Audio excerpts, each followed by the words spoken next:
Hello, everyone. Welcome. My name is Jessie Kindig. I'm an editor at Verso Books in New York.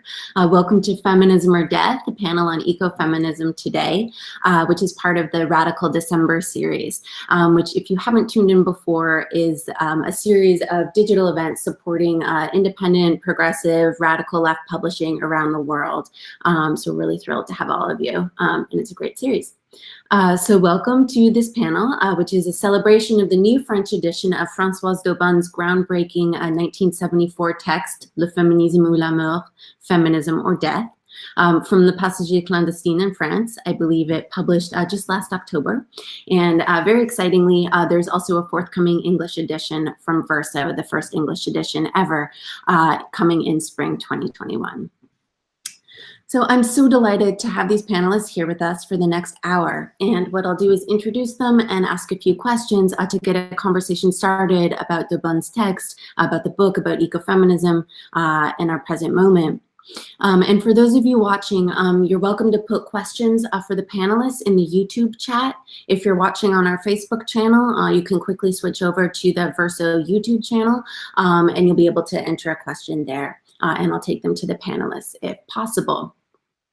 Et aussi, je parle mal le français, mais si vous souhaitez répondre ou discuter en français, je vous en prie. Je tente mon mieux de vous répondre. D'accord. All right. So for our panelists, first I want to introduce Myriam Bahaffou, who is a scholar and an activist. Her main field of research is animal ethics in a decolonial ecofeminist perspective.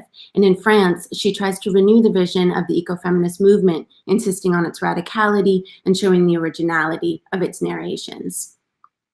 Our second panelist is Julie Gorecki. She is an ecofeminist activist, scholar, and writer, and she works on new ecological feminisms toward a feminist system change, not climate change. She's a PhD candidate at the University of California in Berkeley and is also part of the Transnational Women and Feminists for Climate Justice movement. And Myriam and Julie both wrote the new preface and introduction for the English and French editions. I'm also delighted to have on the panel Ruth Hottell, who is the wonderful translator of the English edition and a longtime champion and interlocutor for d'Aubonne's work. Ruth holds a PhD in French from the University of Illinois. Having published numerous articles on French literature, cultural studies, and film, she also co-authored 3 books on Francophone women filmmakers. Now Professor Emerita of French at the University of Toledo, Ruth was recently named to the Order of Academic Palms by the French government. So welcome, everybody. So I want to start just with a really basic question. I want to start with the title. The book is called Feminism or Death. I know what I would choose, but I was wondering if one of you or all of you would introduce the book to us, what she's arguing, and also talk about why it's so important to bring this book back into print, or what excites you about bringing it back into print.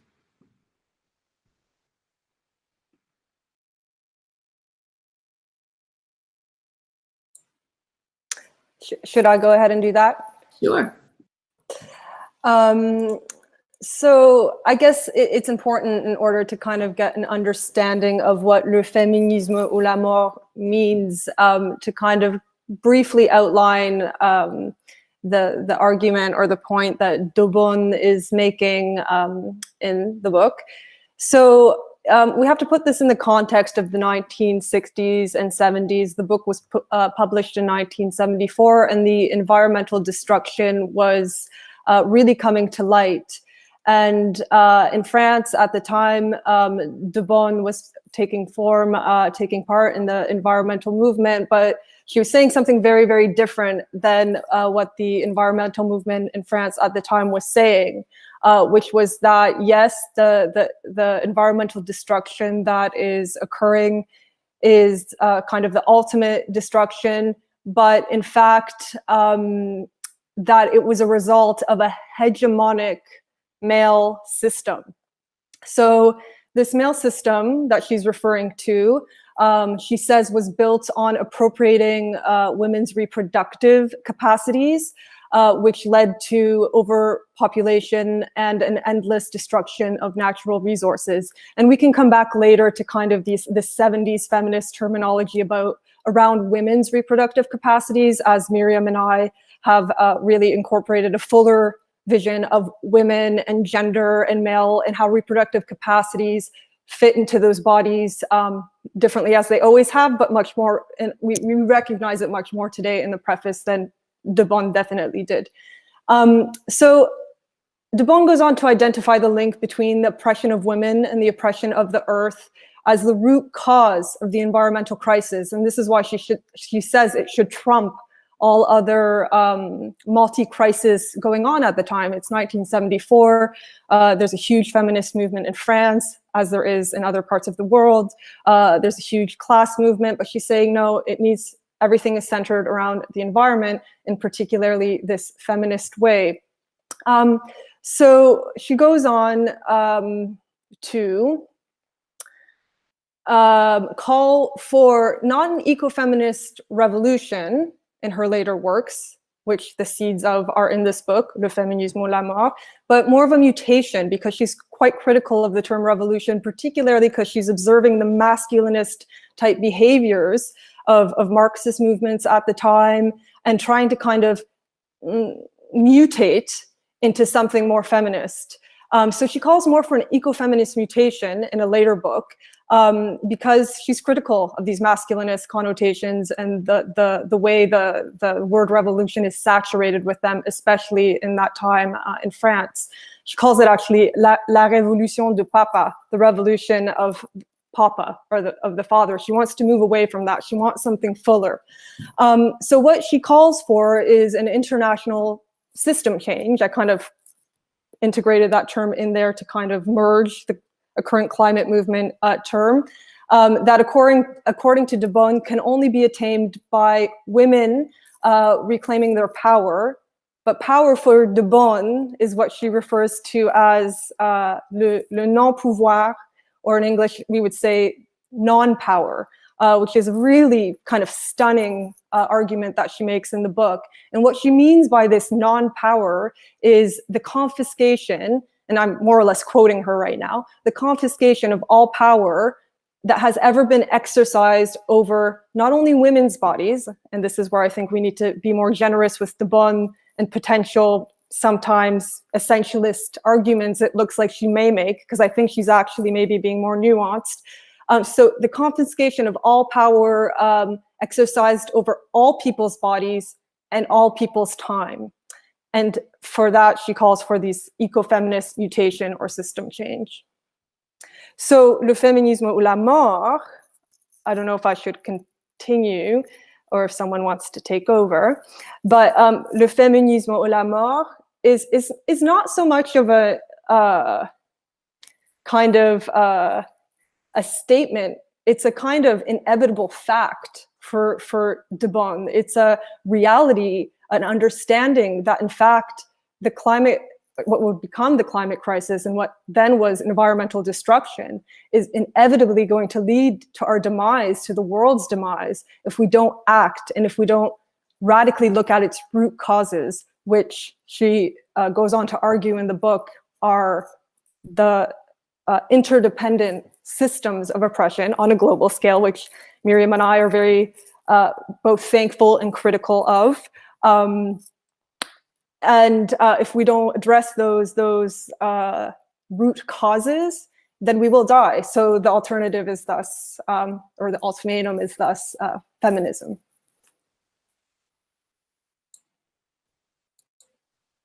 Wonderful. I mean, I wonder if you can talk more about the kind of longer, if we're thinking about, if de Bonne is proposing that it's about the control of all people's bodies, not just women's bodies. In your introduction, Myriam and Julie, you talk more about the kind of longer decolonial roots of ecofeminism, or what we would now call ecofeminism. And I wonder if one of you would want to speak to that a little bit.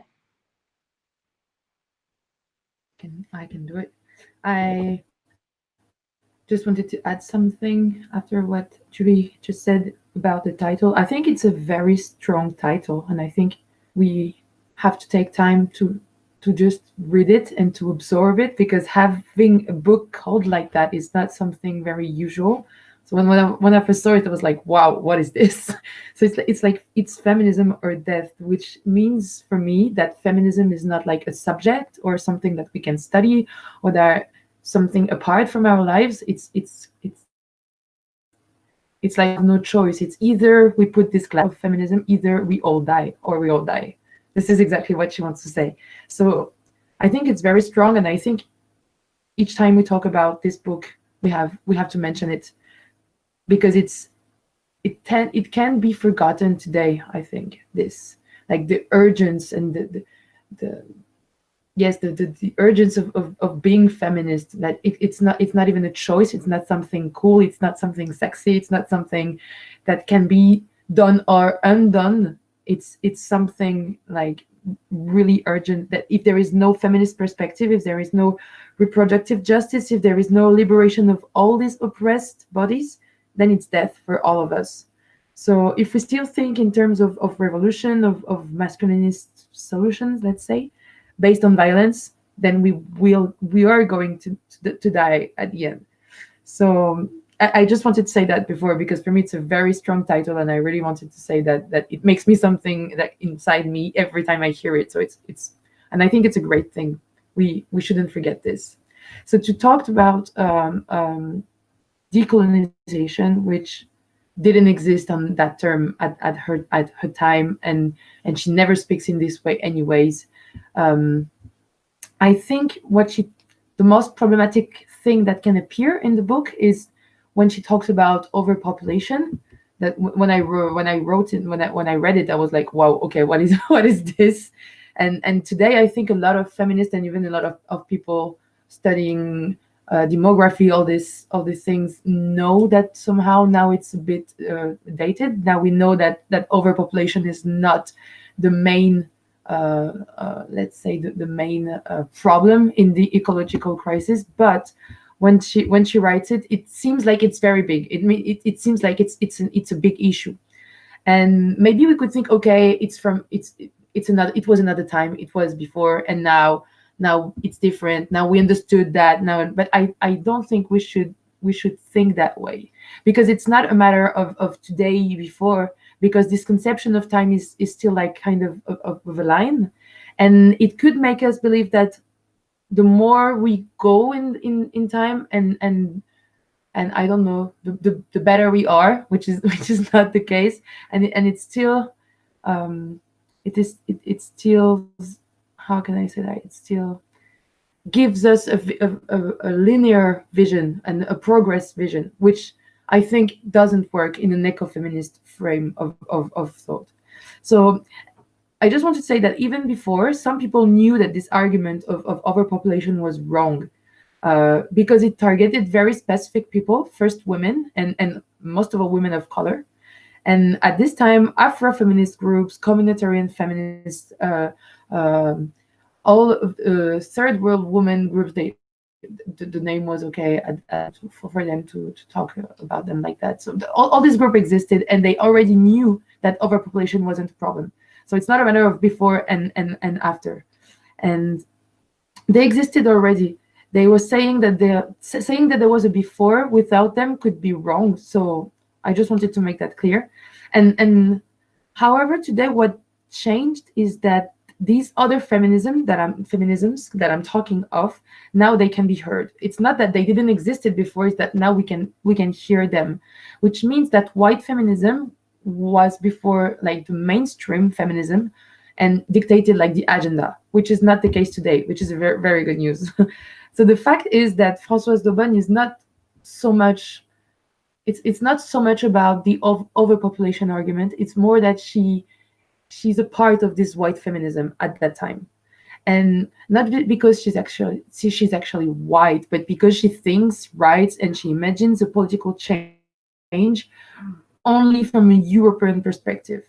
And that's why the Malthusian visions works for her. That's also what we try to underline in the preface. So how Daubonne was entangled in this like sordid image of women other, and how she thought that patriarchy was in Latin America worse than in Europe, and how she believed in this very, again, linear a conception of progress where all women should gather, and especially follow the white ones, actually, who always know best. So this is the common white conception of feminism, actually. It's very universal, very monolithic, where there is no space for other dynamics. We were talking about race there, but we could have talked about so many other things, like age, like being handicapped, not like a lot of different oppressions, like heterosexuality. Like, we focused on race because it was like the most obvious for us, but we could have talked about so many other things. So it results in a differentiation. Like, she's always like try to, how can I say it, being something, like putting someone in a radical otherness, like women of color. So this argument of population is just a part of this. It's just a tiny part of this whole white and occidental conception of the body that has to be controlled. That's the end of the, that is the conclusion that I would say about white feminism and the difference between decolonial feminism and white feminism. The vision of the body is completely and fundamentally different, and in one part it has to be controlled, and in the other it's a completely different relationship to the body. So Julie and I tried to outline feminist concerns that we had about this argument of overpopulation, and more widely, what we wrote was how she overlooked for example, the forced sterilizations of racialized women during the colonial conquest, and which are still happening today, actually. So maternity and having a baby is not the same for everyone, despite what Françoise de Bonne says. And what I will finish with this, like what was really important for us wasn't to say, okay, Françoise de Bonne is wrong about this, okay, because when we say that, we don't say nothing more, and it's not very important. But we wanted to understand how this vision, very Eurocentric, is still working today. I mean, I'm talking for France, and it's still working for France. And women of Global South are still considered as closer to nature. There is still this vision of linear feminist emancipation where Europe is always the leader. We didn't really move away from this, and that's why this book had to be published again. That's why it has to be translated, because it's still working. So we denounce this to be sure that we won't make the same mistake in this new resurgence of ecofeminism now. That's great. Thank you so much, Myriam. And and this seems to raise the kind of utility and importance of kind of republishing these old classic texts, that are very much products of their time, speaking to certain kinds of feminism or certain kinds of environmental thinking that we no longer think serve us in many different ways and for many different reasons. And I'm wondering, I might ask you, Ruth, since I know that you've been working with this book for so long, what the kind of impact of this when it was published, either in France or in the US, answering that kind of question, or if it reads differently to you now. Well, yeah, and actually, I wanted to sort of turn that the remark around for a moment, if you don't mind, and go back to something that Myriam is saying, and that Julie and Myriam are both saying in the preface. What I was struck when I reread the preface yesterday is the fact that d'Aubonne has supplied, I think we can call it a stepping off point. It was, I think everybody agrees that in many ways you've used the words revolutionary, and she used the words revolution as part of one of as one of the titles. And so I think that that's part of the reason people want to go back to her today, is that she is sort of a pioneer, if you will. And Myriam and Julie in their preface talk about just how much more there is to be done, and it's not being done in France. One of the things that she uses a lot, of course, is psychoanalytic criticism. She doesn't go into Lacan, as you know, but she uses a lot of Freud, and talks about the death drive, and how that's why the Oedipal complex was just so, well, that's why it was so scary, is the fact that the mother and the son would get together, so to speak, against the father. One of the things that that I would like to bring up, if you don't mind, and then I'll go back, is to kind of put it into context. Julie and Myriam have talked about this some in the preface. but I don't know that all of our audience is totally aware of the history. So what, in the late 60s, May 68 in France, 69 all over the world, we had a real upheaval pretty much everywhere, and different kinds of, I'll just call them mini revolutions. And so let's then, because she refers to certain things in this 1974 book that you have to know about French culture at the time to really know what's going on. So I'll remind the audience that in 1973, there was a trial in Bobigny outside Paris, where a woman was put on trial for murder for having aborted. And the point is that she had been raped, and it created huge demonstrations all over the country, which we see in films by Agnès Varda, L'une chante l'autre pas. There's a big part in it of where people are going to Amsterdam because they can. And that's one of the things that D'Aubin says in the book, is that people who have money can go to Amsterdam and have an abortion. Whereas in France, it was not only illegal, but what they call the faiseurs d'ange, so the angel makers. The last one is the story of women with Isabelle Huppert. I think Julie, do you remember 1959 was the last execution of a woman who did the famous back alley abortions for women who needed them. So this is the context that everything was going on. And last summer, Gisèle Halimi unfortunately passed. She was the lawyer who represented the young woman whose name's escaping me right now in Bobigny. And that was sort of a catalyst for everything. As we know, Valéry Giscard d'Estaing just died. And I don't know what you thought of him and his presidency in general, but his hand was forced. Well, we'll put it that way. His hand was forced to be the one who updated some laws for women. Okay, and by that he appointed Simone Veil as the Minister of Health and said, your number one job is to pass a law on abortion. And if you followed that, you know how difficult that was for her. Some of the threats she received at home, and her and her family. And then also at the same time, 1974, we're talking about, that's when the Loi Veil, the Veil law, it's called, for abortion was being debated. It was passed in 75, 74, up until 74. And when I teach French culture, Americans are like, what? Up until 1974, French women could not open a bank account without, wait for it, their husband's signatures.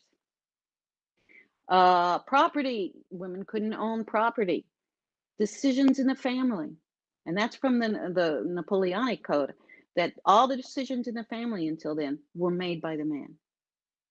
So, and then divorce also. So no fault, what we call no fault divorce. So this is the backdrop of everything that was going on in D'Aubin's book. Part of, as she was writing in general, I think Julie and Myriam have talked about this quite a bit, the background and all of that. And so the other thing is her language. Like to bring up to people that is that the language to people today, she has a very unique style, very unique punctuation. As I was saying to you before we started, it's like every sentence had a decision. There's a lot of time, cultural specific things that even French people had trouble helping me with this summer, saying, I've never heard of that. Words she created, etc. And in the chapter on American feminism, she pays tribute in some pretty solid ways, I think, to Betty Friedan, Kate Millett. She's got some great passages about Virginia Woolf, A Room of Her Own, and Germaine Greer. So this is the context in which everything took place.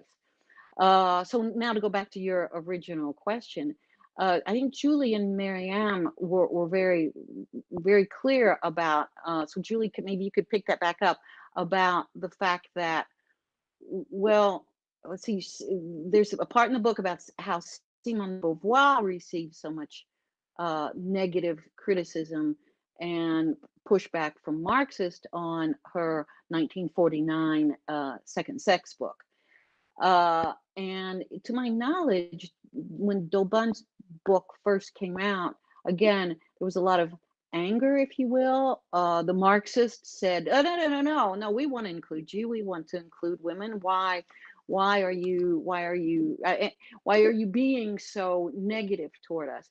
And not to give them leur donner raison, not to give them credit for their paranoia, but like a lot of feminists at the time, the Americans and the French, and if you look at Christeva and Irigaray just a few years later, once we finally got our voices and we were being published, people people had very, very strong language. Now, whether or not we need strong language or we should be a little more diplomatic to win people over, that's always the major question.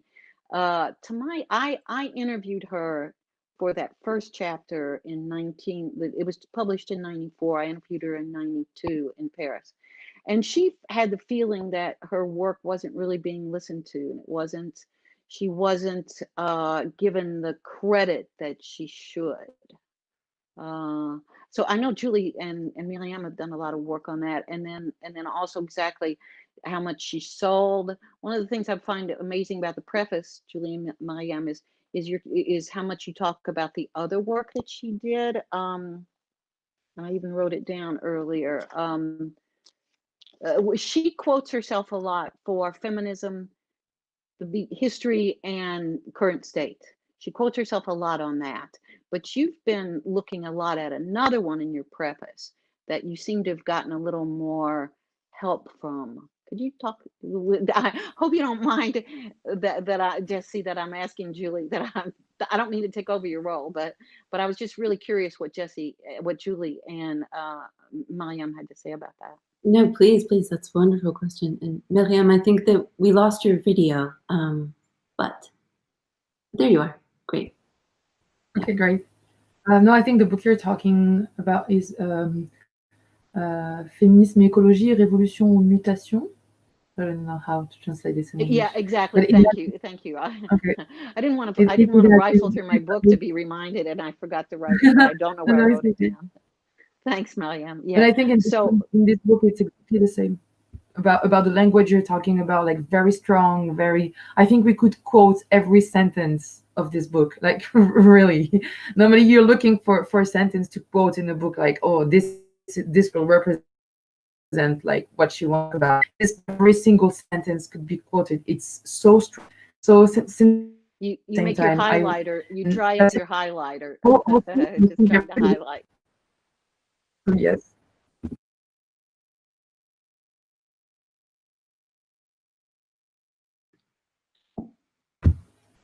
Well, it sounds so much like thank you so much, Ruth, for describing the context also. It sounds like she's writing in this moment that, feels in France like it did around much of the world, and like she's writing in a moment of danger. She's writing, abortion and rape take up so much kind of theoretical weight in the book, where she's thinking about what is it to control women's bodies, what is it to restrict access to abortion and to reproductive health. This itself is a kind of rape. This itself is akin to controlling not only how many people live on the planet, but controlling all systems of life itself. And that becomes, in my understanding, you all can please correct me if I'm wrong, but that becomes a kind of huge theoretical part of what she then, by the end of the book, starts terming ecofeminism, these kind of systems of control, and particularly masculinist control over forms of life and the world. And it makes so much sense to me just to think about the book now as published in 1974,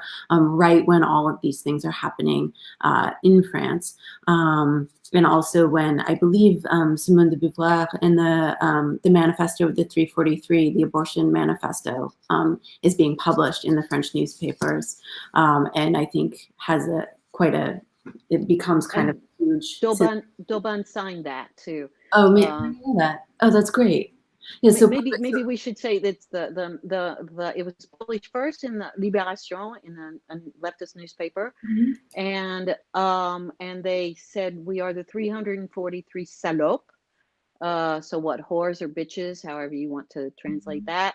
And they said many of them were famous women who were well known in the government, actresses, in the theater and film. And they said, we have all had abortions. And again, in today's world, well, thank goodness in the States, I'm hoping we just moved out of some of those issues. We'll keep our fingers crossed. But still, in today's world, to think that it was such a scandal, and they were called such awful names, and if I could say one thing that Daubin shouldn't have done, to give Norman Mailer the space that she gave him, because he answered her earlier work in something called A Prisoner of Sex, where he just, he said awful things about the 343 women, but that was a huge thing that they came out and said, and that was of course before, I can't remember, was it 72, 73? Do you guys remember? But it was definitely before the Loi Veil, what we call the Loi Veil, named after Simone Veil. Yeah. Thanks for bringing that up. Yeah. Of course. I mean, I wonder, Myriam and Julie, for both of you working in ecofeminism now and very active in ecofeminist activism, scholarship, I wonder if you could talk a little bit more about, how this text reads to you today, or the importance of Daubin's work. I know that she is, sometimes credited with being the first to coin the term ecofeminism. I know that's debated, but how should we come to the book today, I guess? What should we as feminists, ecofeminists, readers kind of take from it? Does the urgency that she was writing with come through?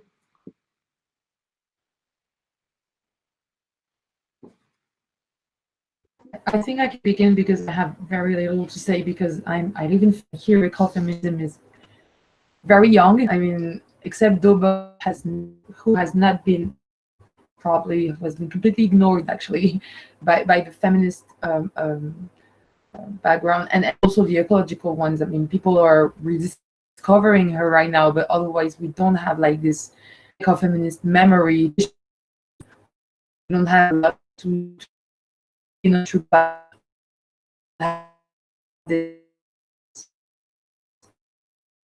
so this book will like kind of the way people them as sometimes just a step here, self-help, or something actually very light, very disconnected to the real political issues. To read Daubin, you are far from this impression. Actually, as I said before, and as Ruth said, also it's very serious. I mean, we're talking about a matter of life or death, actually. So I hope it will bring like a kind of revolutionary vibe in our imagination, at least, and that ecofeminism could be now more legit. Is that how we say? Okay, in feminist spaces, because now it isn't. We can talk about different kind of feminism, like a lot, but ecofeminism is really hard to bring in these spaces as something which has value in itself. It's sometimes seen as something not serious, like it's not very serious. So Daubin also deserves to be known more than she is now. She wrote like the book we talked about before, and she also wrote a lot of stories, like a lot of other books, science fiction books, for example. They're amazing and really powerful. I do think they need to circulate more, to be translated. Also, I think it's just time for us to know Françoise Daubin just better and to understand what was her vision. And that's the last thing I wanted to say, because Ruth made me think about it, that what is really special about her when I read her, for me, is just that she has a vision, and it's not that common actually in our feminist heroes or whatever. To have a vision is reach to propose something like this is my world, and you can come in. This is the universe I want to bring you in, and we can think from this now. We can shift, and we can think from this now. I think this is really powerful. So yes, I think there is a lack of translation in French of publishing and translation of all the work of all, like, how can I say, the ecofeminist corpus. And we really need more text, more references, more visions, a richer ecofeminist world. And that's why today our imagination and our debates are so poor. That's why we are stuck in these essentialist and spiritualist issues for decades now. So yes, I think Dobon can really have this role now to just shift and make us go further than this. Maybe Julie wants to add something. Yeah, thank you so much to both of you for those really that really important context and those comments that are really making me think even deeper than we have. We've been spending so much time with Dobon while writing the preface. I think I want to come back to what Jessie asked about, you know, how do we read this today as kind of ecofeminists in the movement today? And to be perfectly honest with you, I don't always identify as an ecofeminist. And that has a lot to do with the origins of the term and how the corpus developed. But this preface and writing it with someone like Myriam makes me feel confident about calling myself an ecofeminist, because I see there are ways forward, and I see that things like Dobon visioned or proposed can be, you know, we can be very critical about them, as we must be, so we do not repeat the mistakes of you know, the women who fought before us and the people who fought before us and the different gendered bodies who fought before us. But we you know, I think that there's still a lot of unresolved issues, and so I hope I'm not being too abstract, but if we kind of go back to the origins of the term, which we do know that the term ecofeminism was published in writing for the first time in Le Féminisme ou la mort, and Dobon even kind of writes, and she kind of she gives reference to a dialectic of sex, the book by Shula Smith Firestone, because Shula Smith Firestone was really making some of the connections that Dobon had made in Le Féminisme ou la mort. And she says, you know, she recognizes Firestone's early allusions to these links to women and ecology. But she says that her and her feminist comrades were actually working on these issues on the ground, and they did come up with the term, and they felt like it came from them. So she kind of claims the term in the book, which I don't necessarily think is wrong, because I think there was a large geography of ecofeminist action happening, and a lot of people were just making that connection at that time. All of the feminist struggles kind of accumulated to this moment in which people in North America and Europe started to use this term. But I think what we kind of would like to extend also the conversation to is how much it's been siloed into a body of white literature, and who has been included in kind of, you know, the ecofeminist family and why.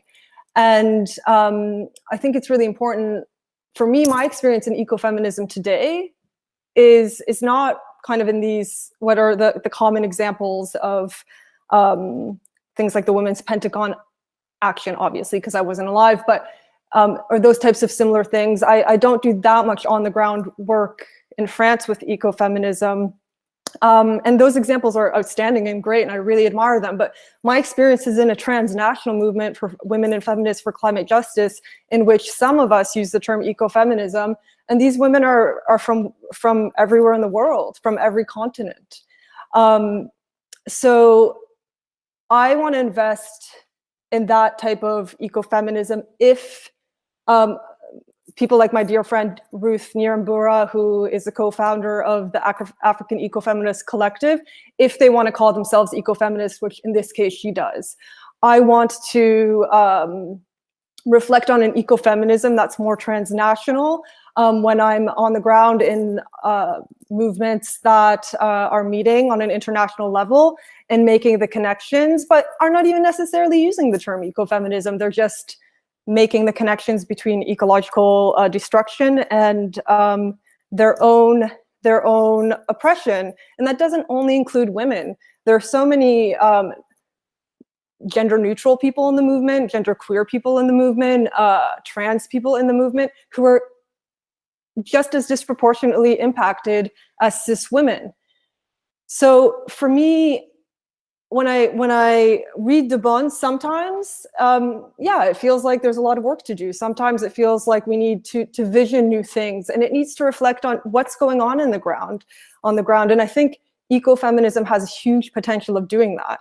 And I think some of us are working on that. We're working on kind of shifting the geography, shifting the narrative to people who have always been doing that work, and they haven't necessarily called themselves ecofeminists. For example, there's some friends that call themselves women for climate justice because they think of the term even feminist as a term, sometimes even a capitalist term, or a term that they don't identify with because it doesn't define their struggle and the history of their struggle. So I want to broaden the term, and I think I want to broaden the landscape so that the term can be inviting to those who wouldn't necessarily identify with some of the things that De Bon is saying. So I don't know if that's too abstract or if that's how I feel when I read the book. On the same note, I do feel very similarly to Myriam, where when I first had it in my hands, I was like, this is outstanding, you know? And I'm not French. As a North American, like, we just don't write that kind of stuff. Like, he's very serious. It's not a joke. He's looking for system change. She lays out a plan. It's a systemic change. She's talking about systemic systems of oppression, which are very important, and which I think is another reason we need to republish the book. But it's another reason we need to be very careful about how we talk about systemic oppression, because we know that we are fighting, we can identify that we're fighting similar systems of oppression as feminists around the world. We know there's some kind of global systemic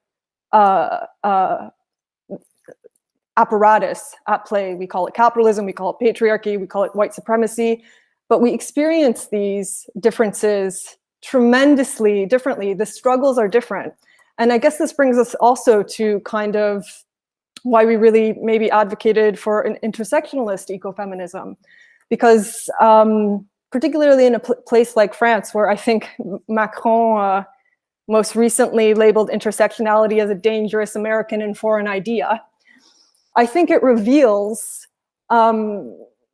what's at stake. And De Bon, as a French writer, very engaged in French universalist ideas, we will be up against that again. We will be up against people who are trying to make a systemic critique that women are experiencing the same oppression everywhere. And to be honest with you, I've already gotten a couple of tweets about, being very upset about us encouraging an intersectionalist approach when the strongest point of De Bon is her universalist arguments. So I bring that up because I think it's the most important thing we need to think about right now in a time of several global multi-crises. We have the climate crisis, which we know is global. We have the global refugee crisis. We have the pandemic on a level of globality that I think we could have never imagined before a year ago. So this is fundamental. It's fundamental that we fight the global system, but it's also fundamental that we're nuanced, that we're not monolithic in our analysis, and that we recognize that our struggles are different, and we recognize even between feminists that our struggles are very different, and there's huge power relations between us. So it's not always an easy kind of discussion, because it can be conflated and confusing. But for me, when I read the Bonn, this is at the core of what I feel as ecofeminists we need to work on. We need to work on today. Yeah. You know, thank you so much, all of you. I mean, I think this is such a fascinating conversation for many reasons. For Verso separately, I just edited this book called the Verso Book of Feminism, which is this kind of crazy project of, take something that, I consider to be feminist from all cultures all over the world throughout all time, from the beginning of written history to now. So it's a book of small quotations and stories and songs and everything. But the point was that the main challenge for this was, feminism is one of the terms that's so incredibly vexed. You see it here in this discussion. What is it? Who lays claim to it? Is feminism always a white feminism? Is it always a middle class feminism? Myriam, you said ecofeminism isn't taken seriously, and Julie, you talked about all of the ways in which you yourself kind of hesitated to call yourself an ecofeminist at times, and Ruth, you talked about like some of the actual barriers to doing feminist work in France throughout the 70s and now, and I think all of this is to say, not that like, yes, we should all claim the term and make it mean, but that the debates over what constitutes feminism, what constitutes ecological feminism, these are all debates that are necessary and I think should be had in good faith. So to me, when the possibility of translating and publishing Daubonne's work in English was raised, I was looking over the book, looking over one of our readers' reports and reading your introduction, and there's so many things that don't fit with my particular vision of feminism or what I think feminism very definitely ought to be. But it seems that so much of the work is kind of taking all of the thinking that's happened before, working with it, seeing what we can bring to now that speaks to us now, and leave the mistakes, and so there's a way that I think Myriam put this really beautifully. She said that Daubonne had a specific vision, a unique vision, this vision of not revolution, but of mutation, this particular kind of urgency where feminism or death wasn't like a slogan or wasn't like a choice where you could choose one or the other. It was just the reality that we were in. And the question that she's really asking us is, well, what do we choose? And because her work at the time was bringing together these kind of two bodies of left thinking, environmentalism, which is very new in certain ways at that moment, and feminism, which is also new or kind of having a rebirth in a certain way, and trying to think them together, that's the work we're still doing now, and whether we call that environmental justice work, whether we call that like queer environmental work, whether we call that feminist Marxism, whatever, all of that work seems to me incredibly, incredibly useful, because so much of, I think, left theory is just about trying to grope toward concepts to describe ways of being that we don't have now.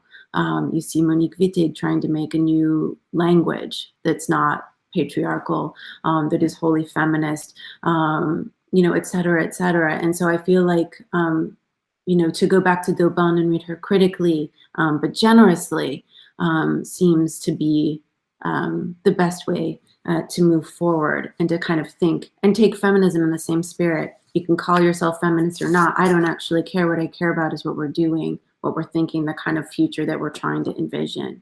So that's not a question. That's just me thinking with all of you. Ruth, go ahead. If you want. Yeah, I wanted to ask Julie and or Myriam, when she's talking so much about her work with the phare, which she helped to develop and to start also. Phare means Front Homosexuel d'Acte Révolutionnaire. So it's a front for the homosexual revolutionary acts, if you excuse my broad translation there. Do you feel like that could be used to move to some of the of the broader rethinking of it that you feel is necessary? I mean, I guess what I mean to say is, do you feel like she started where she needed to keep going by her work with them and her discussion of them? Does that make sense?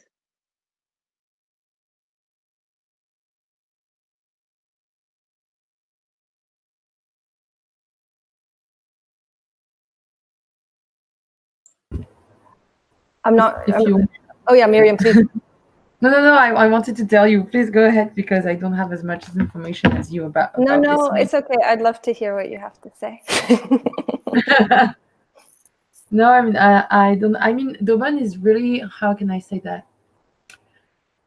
She's not where we expect her to be. So when we say, for example, that she's been very stuck in this woman category, we can say that, really. I mean, for me, we can say that when we read her, it's a lot about women and cis women. Actually, that's what it means.